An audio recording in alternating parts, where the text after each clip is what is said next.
Richard Halston had refined the staff of the Halston Regency 14 times in the last 6 months. He didn't call it firing, he called it polishing the silver.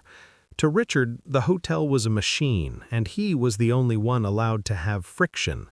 He stood at the floor-to-ceiling windows of his executive suite, his salt and pepper hair perfectly combed, watching the morning shift through a high-definition monitor. He liked the view from the 23rd floor. It confirmed his belief that everyone below him was small. He paused the feed on a new face. Room 302, a minor service delay. A woman in a Navy housekeeping uniform, her hair pulled back with a surgical calm that irritated him. She didn't look like she belonged in the margins. He made a mental note to discipline her. What Richard Halston did not know, what he was fundamentally incapable of knowing because men like him only looked down, was that while he was watching Nadia Mensah on his screen, a man was standing in the shadows of the lobby's mezzanine, watching him. This man stood with an upright, still posture that signaled a modern king who had already decided Richard's fate.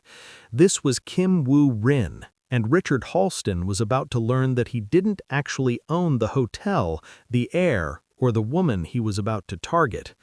Kim Woo-rin owned every single floor Richard was standing on, every debt his board of directors owed, and the heart of the woman Richard was about to touch. Stay with this one, because this sovereign takedown goes places you won't see coming. Now, let's go back to the beginning. Nadia Mensah had been in New York for 6 years. She carried her immigrant status like a second passport, always present, never shown unless necessary. She had built a life out of steady resolve in a one-bedroom in Crown Heights, sending money to Accra every month for her mother's medication and her brother Kofi's school fees. Her grandmother used to say, "The river does not rush, it simply keeps moving until it has carved the canyon." Nadia was the river. The Halston Regency was elite, paying $24 an hour, which was the difference between surviving and truly living. She knew which floors smelled like old money and which ones smelled like desperate ambition. She also knew to avoid Richard Halston. She had seen that surgical coldness in his eyes before, the look of a man who believed other people were just furniture in his private suite. She kept her head down. She kept her surgical calm. She kept moving until the rainy Tuesday in November when Richard Halston asked her to restock the linen storage on the 18th floor at the end of a service corridor that the guest cameras didn't cover. Richard Halston sat behind his desk, a slab of vein-cut travertine that felt as cold and unyielding as the man himself. He didn't look up as Maria, a housekeeper who had been with the Regency for 8 years, stood trembling on the other side. To Richard, she wasn't a woman with a mortgage or a family. She was a smudge on a spreadsheet, a piece of furniture that no longer fit the room's aesthetic. "Your efficiency on the 14th floor has dropped by 4% this quarter, Maria," he said, his voice a steady, clinical vibration that lacked even a hint of human warmth. He finally looked up, his salt and pepper hair catching the morning light with a surgical coldness that made the air in the office feel suddenly thin. "In this building, we do not tolerate the erosion of standards. I've already authorized your severance. You have 10 minutes to clear your locker before security escorts you from the premises." Maria tried to speak, her voice breaking as she reached for a rhythmic submission that usually satisfied him, but Richard had already returned to his monitor. The director's ledger was more than just a list of names. It was his scorecard of dominance. He had a count to maintain. This was his 15th silver polishing in 6 months. Each termination was a quiet confirmation of his corporate armor, a reminder that he was the only one in the Halston Regency who moved without friction. As the door clicked shut on Maria's career, Richard didn't feel a flicker of remorse. He felt space. He felt the creation of a strategic void. He toggled the camera feed to the lobby, his fingers moving with surgical precision over the keyboard. He zoomed in on Nadia Mensah. She was pushing a housekeeping cart towards the service elevators, her posture grounded and alert. Most of the new staff carried themselves with a visible tremor of fear, but Nadia moved with a steady resolve that felt like a silent defiance against his authority. He adjusted his silk tie, his jaw tightening with a predatory focus. He didn't just want her to work for him, he wanted to see that surgical calm break. By firing Maria, he had opened up the schedule for the 18th floor executive suites, the most isolated corridor in the hotel, where the logic of shadows prevailed, and the cameras were conveniently undergoing maintenance. He leaned back, his expression unreadable but projecting an invasive authority. He watched her through the lens, unaware that the blurred figure standing near the lobby's marble pillar was Kim Woo-rin, watching the monitor's reflection in the glass.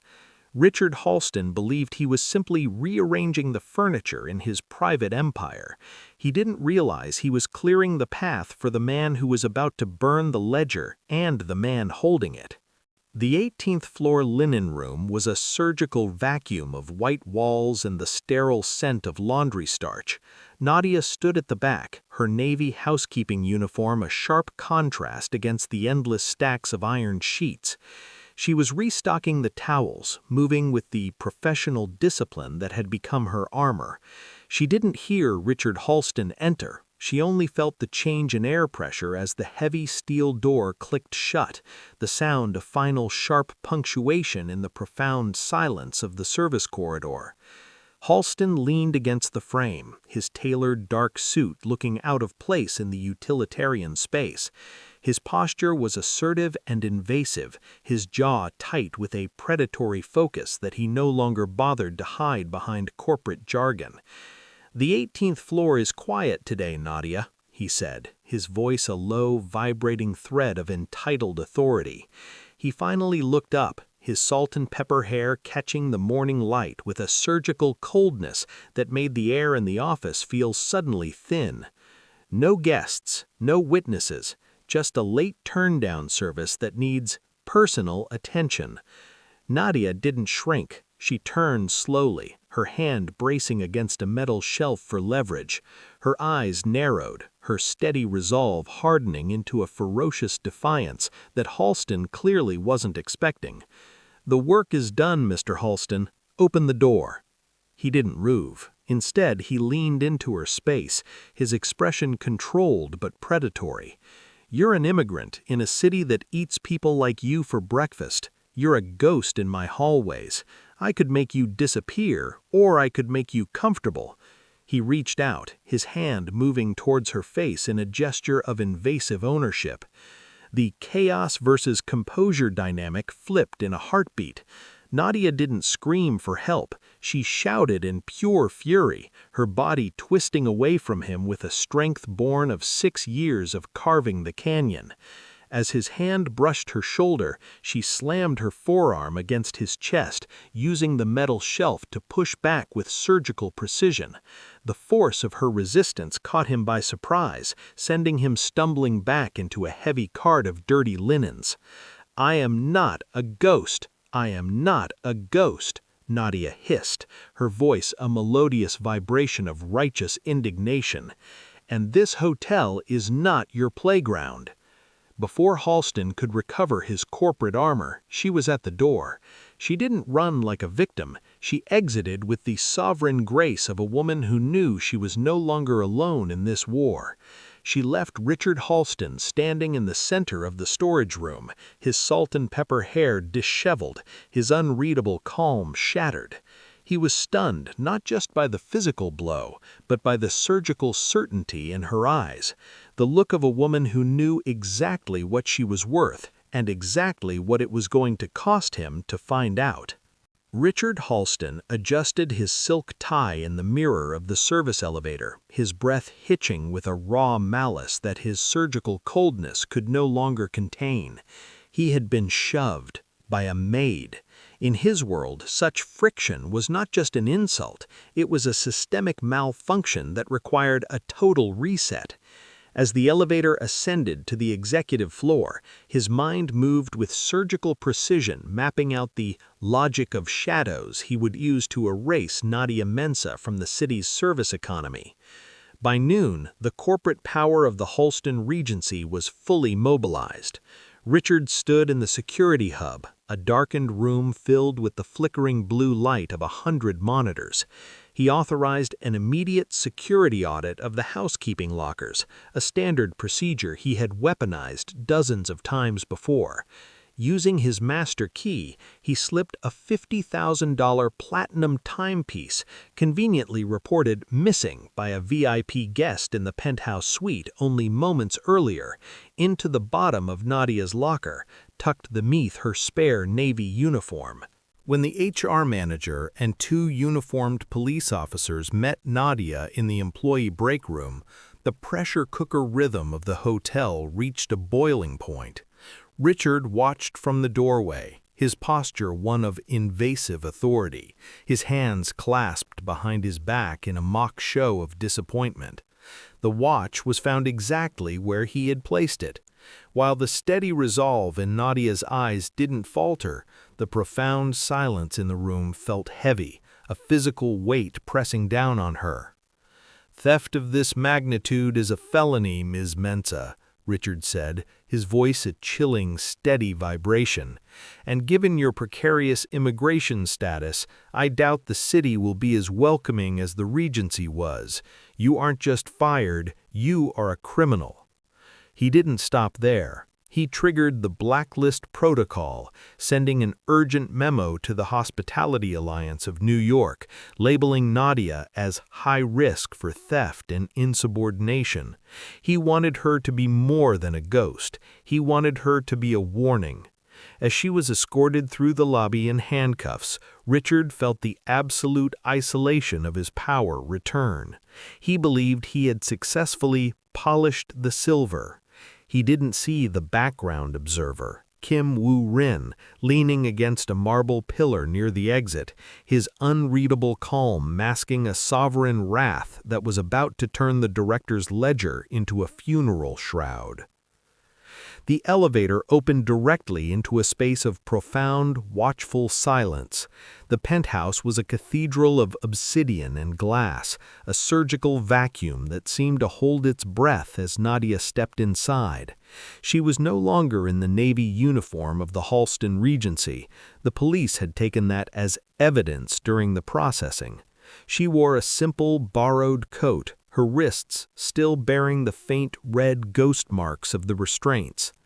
Kim Woo-rin stood by the floor-to-ceiling window, a modern king silhouetted against the predatory lights of the New York skyline. He didn't turn immediately, but the air in the room shifted, vibrating with a sovereign wrath that was more felt than heard. When he finally moved, it was with a restrained power that made the very shadows of the room seem to contract. "I saw the footage from the hallway," Woo-rin said, his voice a chilling, steady vibration. "Bake has the names of the officers who processed you. By dawn, Richard Halston will not be able to find a place in this city where the shadows don't have teeth. The logic of the abyss is simple, Nadia.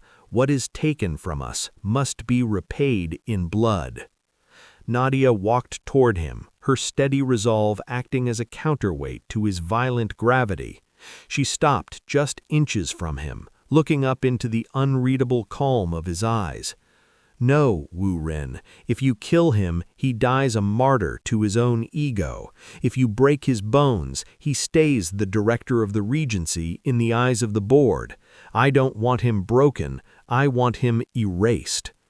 The chaos versus composure dynamic in the room reached a point of absolute stillness. Woo-rin's jaw tightened, his fingers twitching in a thumb-tucking gesture, a sign of the sovereign vulnerability he felt seeing her like this. "He tried to touch what is mine, Nadia. He tried to use your status as a weapon." "Then let me use his status as his tomb," she countered, her voice a melodic vibration of surgical certainty. "He thinks I'm a ghost. He thinks the corporate system is his armor. I want to show him that the system is a weapon, and you are the one holding the trigger. We do this with a surgical takedown. We audit his life. We find every woman he's buried. We strip him of his corporate armor until he's just a man in a cell, watching his name vanish from the skyline. Woo Rin studied her for a long moment, the sovereign wrath in his eyes slowly transforming into a deep clinical respect. He reached out, his hand hovering near her face with a restrained power before gently brushing her hair back. The dragon does not usually wait for the law, Nadia, but for you, the dragon will learn to be a strategist. He turned back to the window and tapped a comms unit on his desk. Baek Sung-min, change the protocol. We aren't hitting the director, we're hitting the Regency's debt. I want every ledger, every secret, and every victim Richard Halston has ever touched. We begin the surgical takedown tonight. Nadia stood beside him, no longer a maid in the margins, but the architect of survival. The war had changed. It was no longer about a storage room. It was about the absolute dismantling of a man who believed other people were simply furniture in his arrangement. The diner on the edge of Queens smelled of burnt coffee and profound, watchful silence. Gloria Martinez sat in the corner booth, her posture a masterpiece of restrained tension. As a housekeeping supervisor at the Regency for a decade, she had learned to see the world through its surgical imperfections. She had seen the women who disappeared, the girls who left after a private meeting with Halston and never came back for their final paychecks. When Nadia walked in, she didn't look like the woman Gloria had covered for on the overtime shifts. There was a sovereign grace in her movements and a restrained power that made Gloria's hand tremble as she reached for her mug. "They said you were in jail, Nadia. They said the director found the watch." "The director found what he planted, Gloria, but I didn't come here to talk about a watch. I came for the paper trail. I know about the logs you kept, the ones Richard thinks he deleted from the central server." Gloria looked toward the window, the logic of shadows playing across her face. "He's a monster, Nadia. He has the board in his pocket. If I give you those files, I'm not just losing a job, I'm losing my life in this city." "You're not losing anything," Nadia countered, leaning forward into Gloria's space with a sovereign certainty.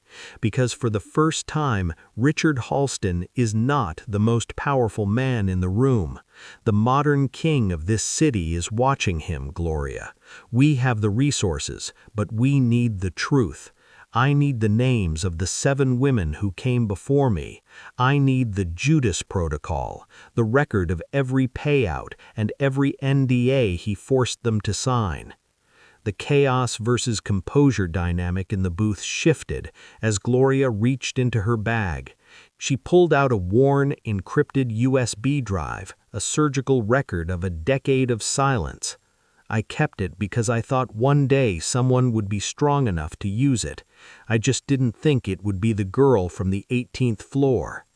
Nadia took the drive, her fingers steady and authentic. "The river doesn't rush, Gloria. It just keeps moving until the canyon is carved. And tonight, the water is finally high enough to drown him." The command center in the lower levels of Kim Woo-rin's estate was a surgical vacuum of blue light and the rhythmic hum of cooling fans. Baek Sung-min sat at the central terminal, his posture a masterclass in stone-faced loyalty. He wasn't just a right-hand man, he was the logic of the abyss given form in code. Beside him, Woo Rin stood with a restrained power, his eyes fixed on the data streams cascading across the monitors as Gloria's USB drive was decrypted. "He's thorough," Baek murmured, his fingers moving with surgical precision over the keys.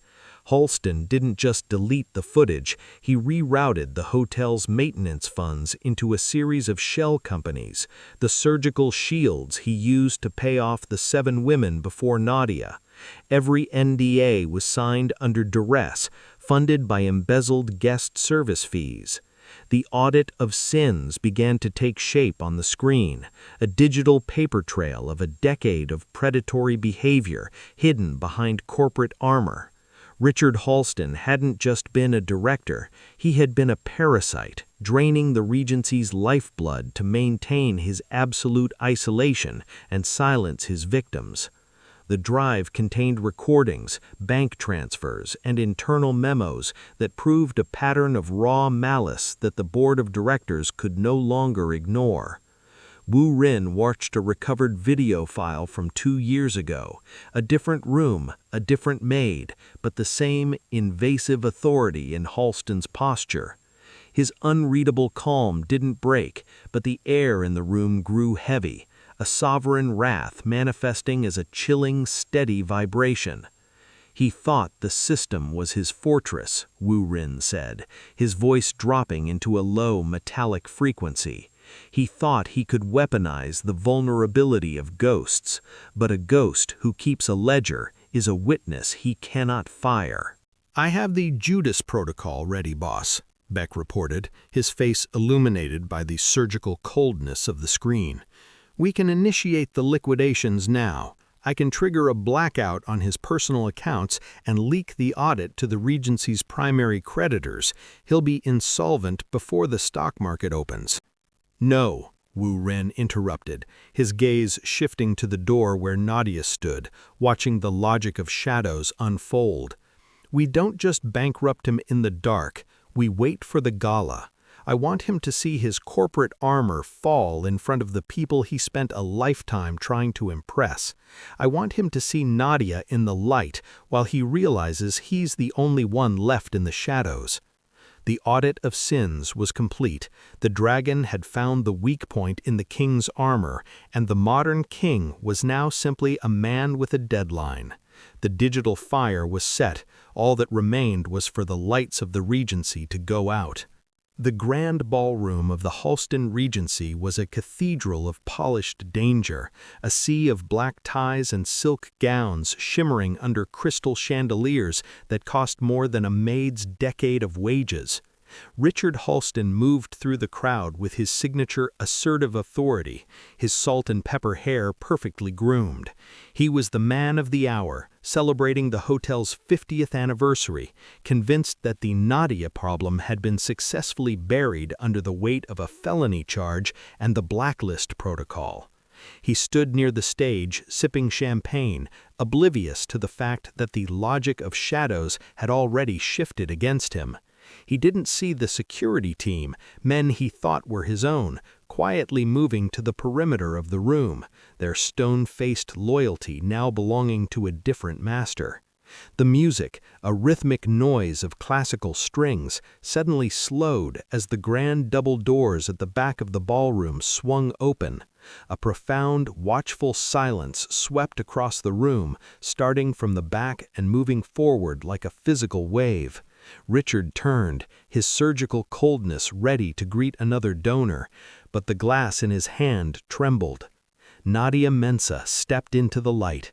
She was no longer the ghost in the hallway. She wore a sovereign silk gown of deep emerald, her hair styled with a professional discipline that radiated power. There was no trace of the Navy uniform or the steady resolve of a victim. She stood with the unreadable calm of an owner.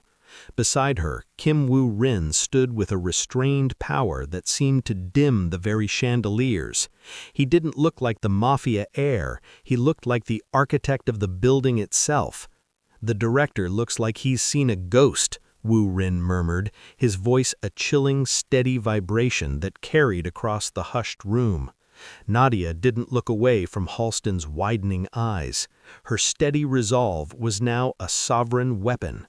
"He hasn't seen a ghost, Richard. He's seeing the river finally reaching the canyon floor." As they began their walk down the center of the ballroom, the chaos versus composure dynamic was absolute. Richard Halston stood frozen, his corporate armor beginning to crack in the heat of 1,000 stares. The uninvited guest had arrived, and she hadn't come for the champagne, she had come for the throne. The cathedral of polished danger was plunged into a profound, watchful silence as the projection screen behind the gala stage flickered to life. Richard Halston, his face a mask of restrained tension, tried to step toward the microphone to regain his corporate armor, but Baeksung men moved with surgical precision to intercept him. "The anniversary of this hotel is not a celebration of your career, Richard," Woo Rin's voice boomed, a chilling, steady vibration that seemed to anchor the very room. He didn't look at the crowd, his eyes were fixed on Halston, reflecting a sovereign wrath. "The anniversary of this hotel is the date the Kim Syndicate finalized the acquisition of the Regency's debt, which means as of 3 minutes ago, you are no longer the director. You are merely an occupant of a space you can no longer afford." The screen behind them began to scroll through the audit of sins. The Judas Protocol was laid bare for the elite of New York to see. Bank transfers to shell companies, the 7 NDAs, and the recovered footage from the 18th floor service corridor. Nadia stepped forward, her sovereign silk emerald gown catching the light as she took the remote from Beck. Her steady resolve was absolute. "You called me a ghost, Richard." She hit a button, and the audio of Halston's invasive authority during the assault filled the ballroom. "But a ghost is just someone you refused to see. These 7 women weren't failures, they were victims of your logic of shadows. And this watch?" She held up the platinum timepiece Halston had used to frame her. "The serial number doesn't match the guest's report. It matches the one you purchased for yourself 3 years ago using the hotel's maintenance fund." The chaos versus composure dynamic in the room shattered. The board members, sensing the shift in the sovereign hierarchy, physically recoiled from Halston. The modern king had been stripped of his corporate armor in a public execution that left no room for recovery. "You can't do this," Halston rasped, his unreadable calm replaced by a raw malice that bordered on panic. "I built this brand." "You didn't build a brand, Richard. You built a golden cage and forgot I own the keys. Security, escort the former employee from the premises. He has 10 minutes to clear his locker, just like he gave Maria." As the police, this time acting on a warrant for embezzlement and felony assault, led a trembling Halston through the silent crowd, Nadia stood at the center of the stage. The sovereign sacrifice was complete. She wasn't just the woman who didn't run, she was the woman who had finally carved the canyon. The terrace of the new Halston Kim Tower hung suspended over the city like a sovereign sanctuary, thousands of feet above the rhythmic noise of the Manhattan streets. A year had passed since the night of the gala, and the logic of shadows that once defined the Regency had been replaced by a transparent architecture of power. Richard Halston was a fading headline, serving a 10-year sentence in a state facility where his surgical coldness earned him no favors among the general population. Kim Woo Rin stood at the glass railing, his sleeves rolled up to reveal the dragon's ink against his skin. He was no longer the blurred figure in the hallway, he was a man standing in the full golden light of a New York autumn. He looked at the skyline, not as a collection of targets, but as a surgical record of what happens when a monopoly of fear is broken. Nadia joined him, draped in a soft cashmere wrap that mirrored the sovereign grace she had carried since the day she stopped being a ghost. She wasn't just his fiancée, she was the chairperson of the Regency's new oversight committee, the architect of survival, who had turned a hotel into a haven. Under her leadership, the blacklist protocol had been abolished, replaced by a dignity mandate that protected every worker from the first floor to the 50th. The river finally carved the canyon, didn't it? Woo Rin asked, his voice a melodic vibration of authentic warmth. He reached out, his hand covering hers on the railing, no longer a restrained power, but a steady anchor. Nadia looked out at the city, her steady resolve now softened by a profound, watchful peace. She thought of Maria, who was now a head supervisor, and Gloria, who sat on the board as a voice for the staff. She thought of the 7 women who had received their settlements and their names back. "The canyon is beautiful, Wu Rin," she replied softly. "But it wasn't just about the water, it was about the fact that we chose to move together." As the sun dipped below the horizon, painting the city in shades of sovereign purple and gold, the modern king and the woman who had redefined his empire stood in a silence that was no longer profound or watchful. It was simply theirs. The new sovereignty wasn't built on the logic of the abyss or the mafia mask. It was built on the simple, terrifying, and beautiful truth that in a city of millions, they were no longer invisible to each other. Nadia Mensah didn't wait to be rescued. She decided what justice looked like, and then she built it. This is where tonight's story ends, but the secrets never do. If you enjoyed uncovering the hidden power, the silent strength, and the moments that changed everything, make sure you subscribe, like, and share. New stories drop here, where power hides in plain sight, and the unexpected always rises.